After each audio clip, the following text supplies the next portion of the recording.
Apakah Daud dan Abraham juga Mesias? Daud dan Abraham. Harusnya Abraham dulu ya, kalau bicara dari urutan waktu Abraham. Abraham itu seorang yang tadinya namanya Abram. Abram itu artinya bapak bangsa di Ur Kasdim, di Mesopotamia. Itu Abram. Itu Abram. Lalu dipanggil untuk ada di tanah Kanaan. Dan dalam konteks perjalanan dari mulai pasal 12 sampai pasal 25, Abraham ada momen-momen berjumpa dengan Tuhan, dan dalam pertemuan itu Tuhan menyatakan janjinya, covenant, C-O-V-A-N-A-N-T, covenant, atau Allah menyatakan janjinya untuk kehidupan. Allah menyatakan perjanjiannya, Allah yang berinisiatif. Janjinya apa? Dua. Pertama adalah keturunanmu banyak menjadi berkat bagi segala bangsa. Yang kedua, tanah di mana engkau datangi itu menjadi tanah keturunanmu, dan melalui tanah itu segala bangsa diberkati. Itu janji, dan itu terus berlangsung sampai akhir zaman.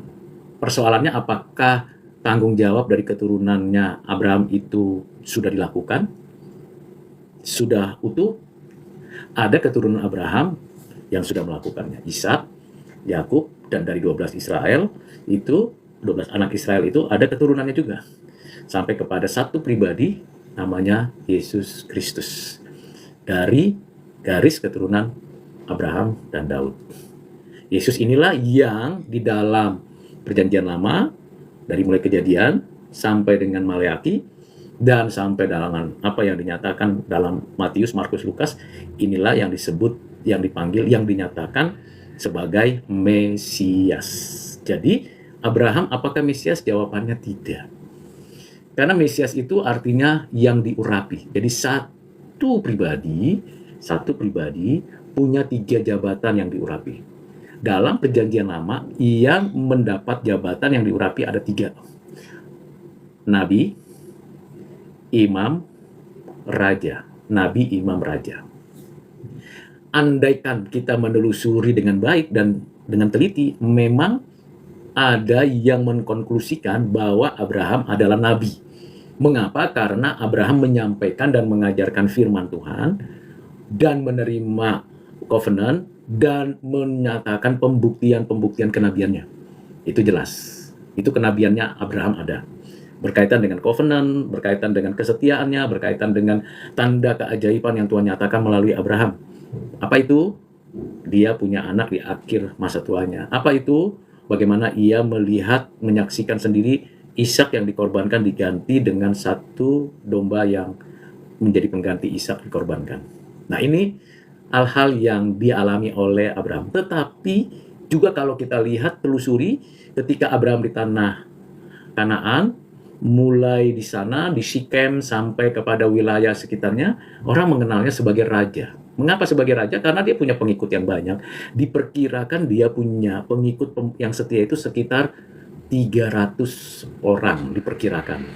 Di luar itu banyak lagi. Itu sebabnya dia bisa mengalahkan beberapa kerajaan kecil di wilayah tanah Sinear. Waktu Lot itu ditawan, lalu dia mengalahkan raja-raja itu. Kenapa? Ada pengikut yang gagah perkasa dan hebat, maka dikenal sebagai raja. Ya, dia raja. Tapi dalam konteks zaman itu, di wilayah daerah Kanaan. Dan dia dianggap sebagai raja, punya otoritas, punya kekuatan, punya kekuasaan. Tetapi dia tetap humble, tetap rendah hati. Tetapi ketika berbicara dengan imam, dia bukan imam. Setelah ia mengalahkan raja-raja, dia menawan Lot, keponakannya, datang seorang, Melkisedek namanya. Orang ini tidak diketahui lagi asal-usulnya karena sudah lanjut usia. Ada yang mengatakan itu adalah keturunan dari Nuh, ada yang mengatakan bisa jadi itu adalah Sem, dan sebagainya. Yang pasti seseorang yang kalau ditelusuri sulit ditemukan siapa papa mamanya. Tapi human. Melkisedek ini adalah imam Allah yang maha tinggi di kota Salem. Nah, ketika melintasi wilayah di mana Abraham ada, maka dia memberi persembahan. Ini menunjukkan Abraham untuk selamanya tidak pernah menjadi imam. Karena begitu, dengan demikian maka Abraham bukan bisa dijadikan sebagai Mesias. Abraham tidak pernah jadi Mesias. Jadi dari kata Mesias yang diurapi pada satu pribadi melekat 3 jabatan. Raja, nabi, raja, imam. Nah, Abraham tidak. Dan beda lagi, kenabiannya atau kerajaannya itu tidak institusional. Tidak institusional maksudnya adalah itu pernyataan teologis yang kita bisa tarik, kenabiannya dan juga kerajaannya. Pernyataan teologis, oh iya dia nabi, oh iya dia itu raja, benar, dari poin-poin yang memberikan indikasi bahwa dia nabi dan ia raja. Tetapi secara keinstitusionalan tidak ada yang menjelaskan itu. Dia dikenal di dalam Alkitab sebagai Bapa orang benar, Bapa segala bangsa. Itu yang institusionalnya diperkenalkan. Bapa orang beriman, Bapa segala bangsa, Bapa orang beriman. Yang beriman maksudnya yang sungguh-sungguh tunduk mutlak submit kepada Tuhan Allah yang dinyatakan di dalam Alkitab. Hanya itu, jadi tidak disebut Mesias. Termasuk Daud. Daud adalah keturunan dari Ishak, kemudian keturunan dari Yakub. Yakub ada 12 anaknya, lalu dari 12 anaknya ada satu anak namanya Yehuda. Keturunan Yehuda ada satu anak namanya di sana satu anak yang akhirnya inilah yang menjadi anak orang tua dari Daud, ya, Esai. Jadi dia namanya Daud keturunan Yehuda, Yehuda keturunan Yakub, Yakub keturunan Ishak, Ishak keturunan Abraham. Nah, bagaimana dengan Daud? Daud memang banyak mengajarkan firman, menuliskan beberapa kitab, dituliskan kisah-kisahnya, bahkan dia mengajarkan, menyampaikan, dan dituliskan dalam Amsal misalnya penjelasannya. Itu memberikan gambaran bahwa Daud bukan Mesias. Jadi siapa Mesias? Satu dan satu-satunya. Siapa itu? Yesus Kristus. Kenapa?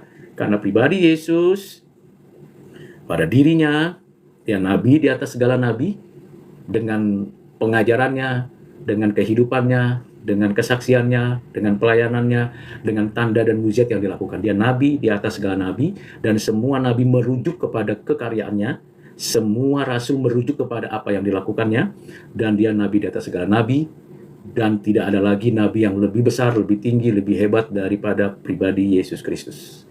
Dia adalah raja di atas segala raja.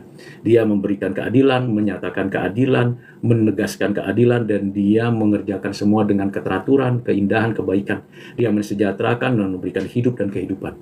Dia bukan hanya mengatur dan menata seluruh alam semesta dengan segala isinya, bumi dengan segala isinya, tapi dia juga raja dari umatnya, gembala dari umatnya, pemimpin dari umatnya. Dialah raja di atas segala raja, regnum potentiae dan regnum gratiae. Dia adalah Yesus, raja di atas segala raja.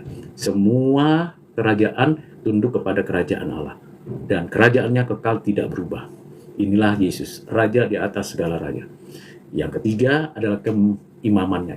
Keimamannya bukan berdasarkan pengaturan Lewi atau Harun atau Zadok atau dalam konteks di dalam pengaturan kemanusiaan, tapi keimamannya berdasarkan pengaturan di dalam Melkisedek, di mana dia adalah yang menyatakan menerima dan mempersembahkan semua termasuk dirinya. Jadi keimaman Yesus ada pada dirinya. Nah, 3 hal yang diurapi pada diri Yesus itulah yang menggambarkan kemesiasan. Siapakah raja di atas segala raja? Hanya Yesus. Siapakah nabi di atas segala nabi? Hanya Yesus. Siapakah imam di atas segala imam? Hanya Yesus. Yang lainnya tidak pernah terjadi. Nah, apakah setelah Abraham dan Daud ada nabi lain? Apakah setelah kitab-kitab perjanjian lama dan kitab-kitab perjanjian baru itu lengkap ditulis sampai abad tahun 90 Masehi, apakah ada nabi lain? Ada. Itulah yang disebut nabi-nabi palsu, antikris. Itulah yang disebut rasul-rasul palsu dan antikris.